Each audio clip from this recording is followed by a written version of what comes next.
Welcome to the class on Why Can't I Just Stop? You know, you've all been there, haven't you? Why can't I stop? That's like the number one question we ask, isn't it? When we're stuck on a habit, when we're deep in an addiction, how many times in remorse have we turned around and said, why can't I stop? Well, today, I hope that we can answer that question for you.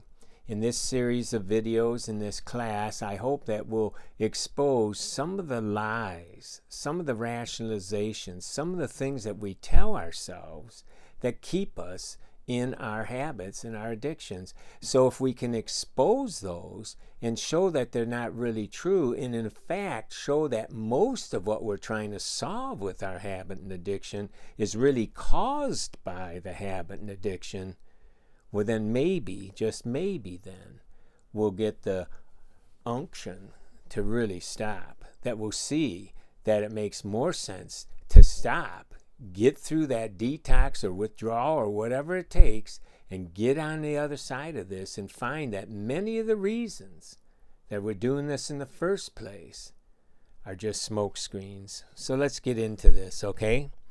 You know, a person assures himself, just this one drink, that's all. And after a 2-week binge, they wake up and confront all the misery that has passed. In despair, they say, why can't I stop? And he knows that if his wife found out he was looking at porn, she would be devastated. And yet, with all the potential fallout, he sits there mesmerized by images on the computer screen. It is only after he is done that he feels great remorse and asks himself, why can't I stop? And she knows the reports do, but there's always something else that needs to be done first. Other people and their needs seem to take up all of her time. She is known as the go-to person that will never say no. She stays up late hurrying the report and feels a wave of anger come over her. She wonders why she keeps pleasing everyone else instead of doing what is best for her. She asks herself, why can't I just stop? Now let me ask you, how many times have you uttered those words in a frustrated cry from the depths of your soul? Why can't I stop? And you fill in the blank. Well, here's the short answer. Our emotions keep us hooked. No matter what addiction, if it's sugar, cigarettes, drugs, alcohol, gambling, porn, people-pleasing, workaholism, somewhere deep down, we're attempting to regulate our emotions, fear, sorrow, need for comfort, acceptance, or to escape pressures. Emotions build and we feel the need to escape. We become emotionally triggered and off we go, and it becomes the path of least resistance. And so what are these escapes?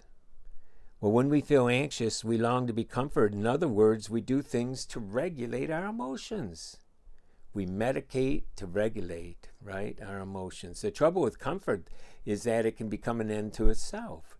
Drugs comfort for a while, but it's not a legitimate comfort.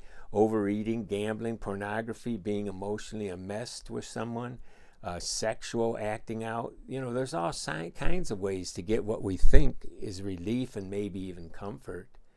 But these comforts do not come from legitimate resolutions to a situation or a painful emotion. It's just a temporary escape. So we trade acceptance, love, nurture for a quick comfort.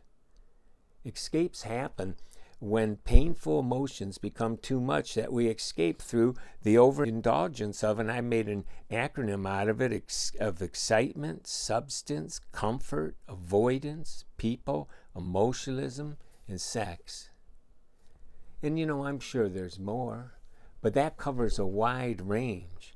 And in moderation, each one has its place. There's nothing wrong with excitement. There's nothing wrong with comfort.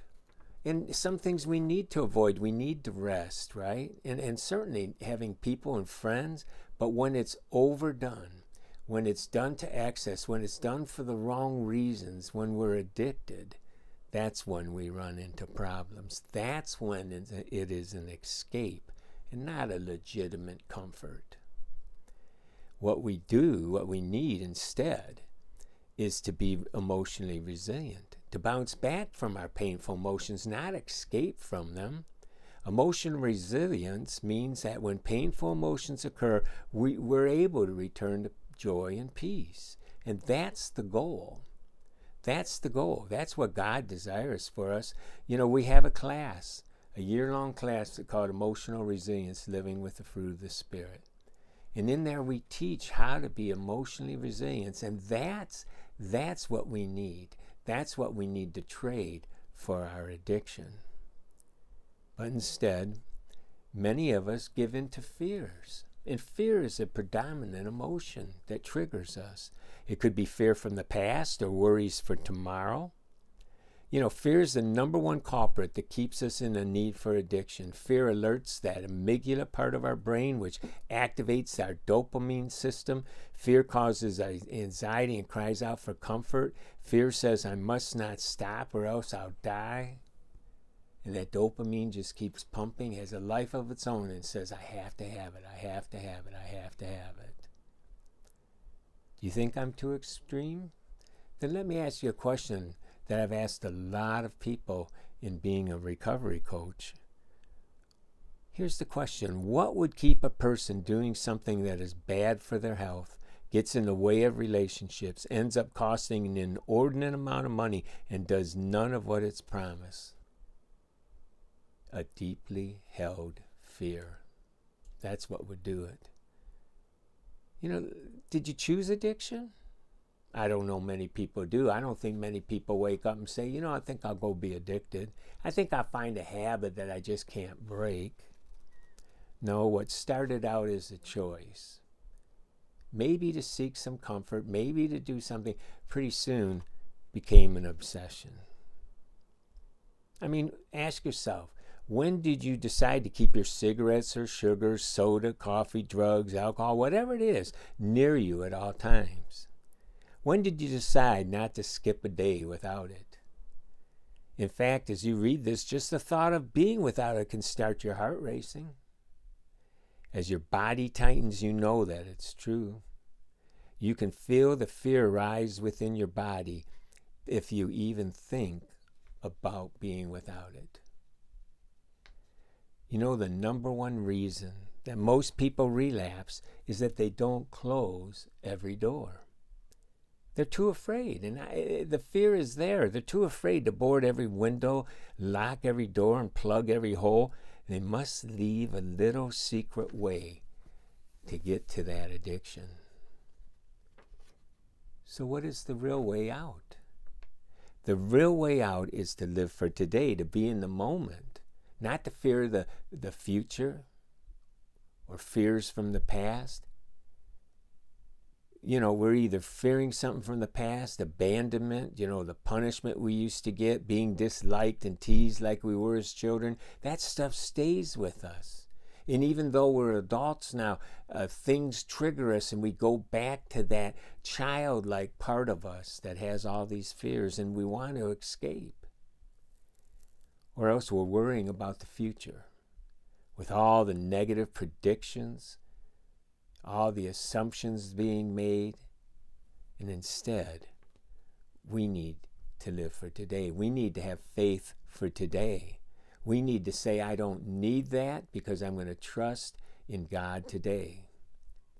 Jesus promised to be with us here in a moment. He said, I'm leaving you with a gift, peace of mind and heart. And the peace I give you is a gift the world cannot give. So don't be troubled or afraid.